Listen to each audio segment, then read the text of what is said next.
ॐ सोमनाथाय नमः। ॐ मल्लिकार्जुनाय नमः। ॐ महाकालेश्वराय नमः। ॐ ओंकारेश्वराय नमः।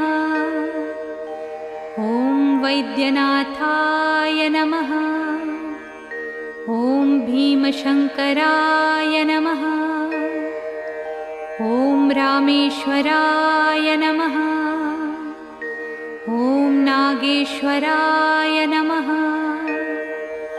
ॐ विश्वेश्वराय नमः।